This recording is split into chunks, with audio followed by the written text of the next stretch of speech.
Y bueno, bienvenidos una vez más. Continuamos con el avance del contenido que tenemos aquí en la materia de psicología comunitaria. Esperemos que todo este contenido nos ayude a reflexionar acerca de nuestra teología, de la pastoral a la cual nosotros estamos dedicados, del ministerio al cual el Señor nos ha llamado.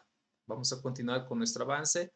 Vamos a ver en nuestras presentaciones. Seguimos en la unidad número 2 y vamos en esta ocasión a ver las consecuencias sociales del pecado. Eh, Vemos en el relato bíblico que en el capítulo de Génesis, capítulo 2, capítulo 3, notamos el análisis que se hace acerca de la caída del hombre. Si hacemos un poquito de memoria, recordemos de que el ser humano tenía de alguna manera una libertad acerca de la creación que fue encargada de parte de Dios. Sin embargo, dice ahí la Biblia que la serpiente era un animal astuto y el Señor les había establecido claramente de que de todos los árboles podrían haber comido, sin embargo, de dos de ellos no. Ese era el mandamiento. En algún momento, solamente en teología lo han analizado por qué hace el Señor este mandamiento tan, para algunos, posiblemente absurdo o innecesario. Eso no es el asunto para analizar hoy. Sin embargo, sabemos en la historia de que Eva es tentada, Eva cede, cae, posteriormente a ello, Adán también cae, se esconden debido a que descubren que están desnudos en su pecado. Lo primero que hace el ser humano simplemente es esconderse y eso es algo natural en todo tiempo de la humanidad. El hombre se esconde frente a lo malo, hace algo malo, arroja una piedra y esconde la mano. Es algo que ha ido por generación en generación. Es la, la, la naturaleza caída del hombre. Entonces, vemos de que Dios busca al hombre, como siempre lo ha hecho, es el que da la iniciativa de la búsqueda del hombre y pregunta, ¿dónde estás, Adán? Y Adán dice, aquí estoy, pero estamos desnudos. Dios dice, ¿quién te ha dicho que estás desnudo? Y luego relata a Adán, dice, bueno, Eva, la mujer que tú me has dado, es la que me hizo caer. Eva dice, es la serpiente que tú has creado. Es interesante cómo el ser humano jamás reconoce sus errores. Es algo para reflexionar simplemente de que debemos aprender a reconocer los errores que nosotros tenemos. Eso es importante, eso es humildad.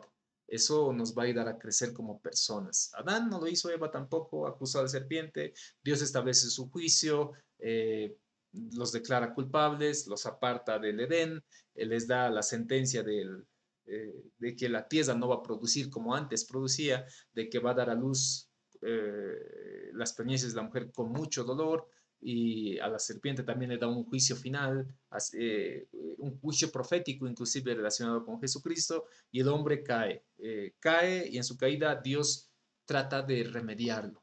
Recordemos de que al encontrarse desnudos, si vemos aquí en, esta, en, nuestra, en nuestra imagen, vemos aquí que Adán y Eva, bueno, esta es una representación de Adán y Eva, no es que le sacaron una foto, Adán y Eva están ahí y salen con túnicas vestidas de animales. Y no es que Dios tenía un armario, un ropero con túnicas de diferentes animales, no. O sea, lo que Dios tuvo que hacer es un sacrificio animal, tuvo que lastimar a la naturaleza para restaurar al hombre. Desde ahí viene esto de que es necesario la sangre para restaurar algo. Es necesario que para limpiar algo se ensucie algo.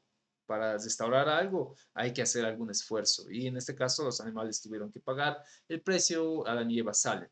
El detalle para nosotros es el análisis de qué manera el ser humano eh, recibe consecuencias frente a su caída. Y hay cuatro caídas del hombre, lo vamos a poner de esa manera. ¿Cuáles son las consecuencias del pecado en el hombre? Normalmente analizamos la consecuencia de la separación con Dios, que es la primera, evidentemente, el hombre se separa con Dios. Si vemos aquí en nuestra imagen, hay una separación, o sea, es una cruz, hay una separación del hombre con Dios. Ese es el primer cuadro. El hombre se separa de Dios. Eso lo hemos estudiado con mucha profundidad seguramente, pero también el hombre se separa de sí mismo. El hombre destruye la visión que Dios tenía en él mismo. En aspectos psicológicos, algunos analizan lo que es la autoestima, vamos a poner como la valoración propia, la percepción que tenía de sí mismo es dañada. El hombre se separa de sí mismo. De ahí en adelante se considera incapaz de poder hacer el propósito para el cual Dios le ha creado. Es más, ni propósito busca el ser humano, porque considera que eh, tiene que nacer y morir.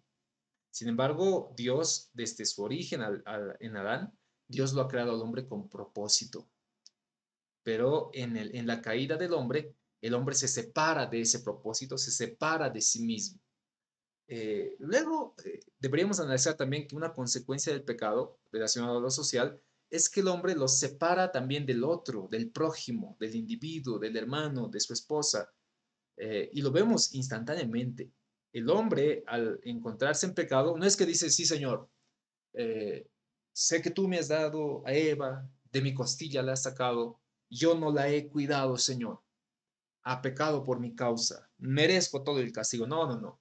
Lo primero que hace Adán es, Señor, la mujer que tú me has dado, ella es la que me hizo caer. Le faltaba decir, Señor, extínguela, mátala, elimínala, hazme otra, tengo una costilla más, hazme otra mujer, porque esta vino dañada. Le faltaba decir eso.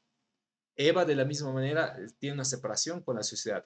Esto se manifiesta incluso para con sus hijos. ¿Se recuerdan? Caín y Abel, capítulo siguiente de la caída del hombre, Caín y Abel siguen separados y la humanidad constantemente está separada de sí misma.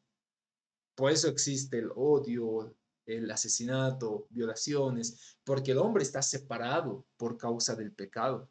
Por causa de su rebeldía, el hombre está separado del otro, del hermano, de la hermana, del esposo, de la esposa, del hijo, de la hija, del vecino, de la vecina, del otro cristiano, de la otra cristiana, del que piensa diferente, del que tiene otra fe. Nos separamos todo el tiempo. Y eso no estaba en los planes originales del Señor.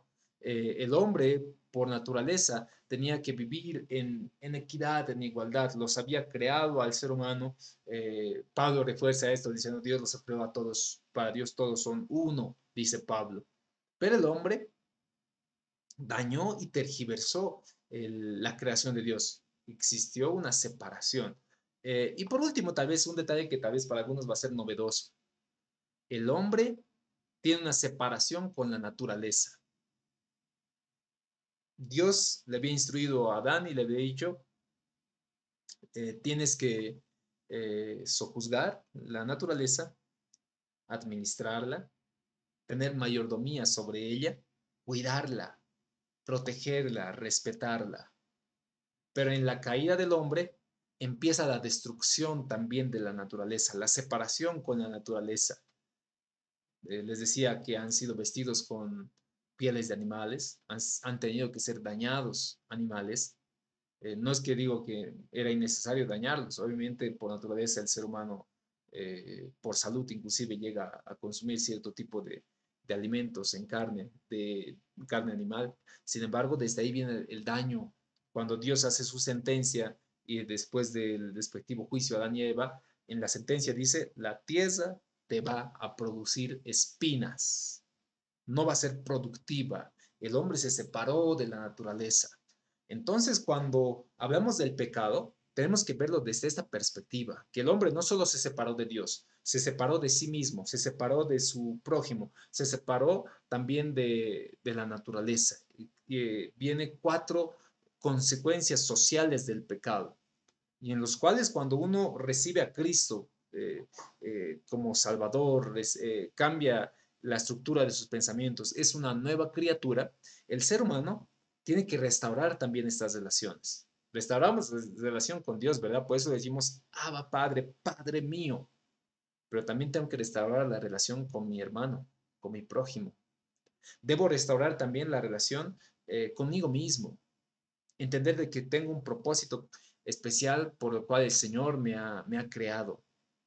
Por último, debo restaurar también la relación con la naturaleza, en las cuales debo tener más cuidado con ella, no contaminar, tener más cuidado en la creación de Dios, plantar árboles, evitar que se hagan chaqueos, evitar que se contamine los mares. Son responsabilidades cristianas las cuales muchas veces dejamos de lado. Entonces, estas son las consecuencias del pecado que nosotros tenemos y que debemos analizarlos también en el asunto teológico y para ello también vamos a hacer posibles debates acerca de este tema. Que el Señor te bendiga mucho, en gran manera. Con ello vamos a continuar esta unidad y para la siguiente